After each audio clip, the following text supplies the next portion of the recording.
తాకట్లో ఉన్న మీ బంగారాన్ని విడిపించి ఆ రోజు ఆన్లైన్ రేటుకి కొంటాం. Sharma gold company. 1971లో భారత్పై ఆపరేషన్ చంగీజ్ ఖాన్ పేరుతో పాకిస్తాన్ యుద్ధం చేసింది. ఈ యుద్ధం దాదాపు 13 రోజుల పాటు జరిగింది. పాకిస్తాన్ దాడులను సమర్థవంతంగా తిప్పికొట్టింది భారత సైన్యం. అప్పటి నుంచి శాంతి మంత్రాలు జపిస్తూనే కవ్వింపు చర్యలకు పాల్పడుతుంది పాకిస్తాన్. నేరుగా సైన్యంతో ఎదుర్కోలేని పాకిస్తాన్ ఉగ్రమూకలను పెంచి పోషిస్తూ భారత్పై ఉసిగొల్పుతూ విధ్వంసాలకు పాల్పడుతోంది. ఈ క్రమంలోనే ఏప్రిల్ 22న పహల్గాంలో పర్యాటకులను 4 సాయుధ ఉగ్రవాదులు మతం అడిగి మరీ కాల్పులకు తెగబడ్డారు. ఈ కాల్పుల్లో భారత పౌరులు 26 మంది కన్నుమూశారు. ఉగ్రదాడులకు వ్యతిరేకంగా యావత్తు ప్రపంచం మొత్తం పాకిస్తాన్కి వ్యతిరేకంగా నినదించారు. దీంతో భారత సైన్యం ఆపరేషన్ సింధూర్ పేరుతో పాక్ ఆక్రమిత ప్రాంతంలో తలదాచుకున్న ఉగ్రవాదులను రాత్రికి రాత్రే దాడి చేసి మట్టుబెట్టింది. దీనికి కౌంటర్గా పాకిస్తాన్ భారత్పై యుద్ధం మొదలుపెట్టింది. ప్రస్తుతం భారత్ పాకిస్తాన్ మధ్య మళ్లీ భీకర యుద్ధం కొనసాగుతోంది. పాకిస్తాన్ 50కి పైగా డ్రోన్లను భారత్ పైకి ప్రయోగించింది. అయితే భారత్ దగ్గర S-400 అనే మిసైల్ డిఫెన్స్ సిస్టంతో మిసైళ్లను అడ్డుకుంది. భారత వైమానిక దళం తరువాత ఇప్పుడు నావికా దళం రంగంలోకి దిగింది.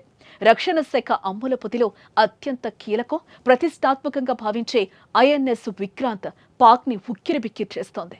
అరేబియా సముద్రంలో మోహరించిన INS విక్రాంత్ కరాచీని లక్ష్యంగా చేసుకుని విధ్వంసం సృష్టించడం ప్రారంభించింది. రక్షణ శాఖ సమాచారం ప్రకారం పాకిస్తాన్లోని కరాచీ, ఒర్మారా ఓడరేవుల వద్ద విక్రాంత్ అనేక క్షిపణులను ప్రయోగించింది. కరాచీ, ఒర్మారా పాకిస్తాన్ నావీకి కీలకమైన స్థావరాలు. వీటిలో సీనియర్ అధికారులు, కార్యాలయాల, యుద్ధ నౌకలు, జలంతర్గాములు ఉన్నాయి. వీటిని నాశనం చేయడం ద్వారా INS విక్రాంత్ పాక్ నావీని చావుదెబ్బ కొట్టింది. అరేబియా సముద్రంలో INS విక్రాంత్ మోహరింపు గురించి తెలిసిన తర్వాత పాకిస్తాన్కి కంటి మీద కునుకు లేకుండా పోయింది.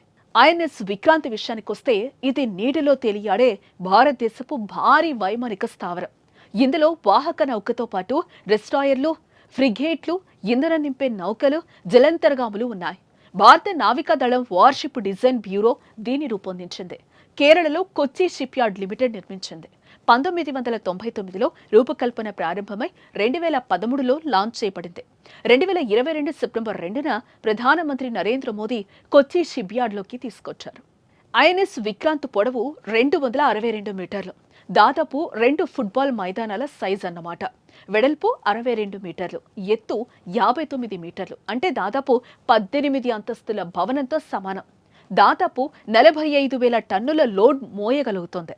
ఈ నౌకలో 1,600 మంది అధికారులు, నావికులు, మహిళా అధికారుల కోసం ప్రత్యేక క్యాబిన్స్ ఉన్నాయి. ఇందులో 16 బెడ్ల hospital, emergency operation theatre, CT scanner, dental complex, telemedicine వంటి వైద్య సౌకర్యాలు ఉన్నాయి. Russian aircraft flight control complex, multi function రాడార్లున్నాయి. ఇందులో anti ship missiles, anti submarine defence systems, air defence systems వంటి అత్యాధునిక ఆయుధాలు ఉన్నాయి. దీని ఖర్చు సుమారు 20,000 నుంచి 23,000 కోట్లు అయినట్లుగా సమాచారం.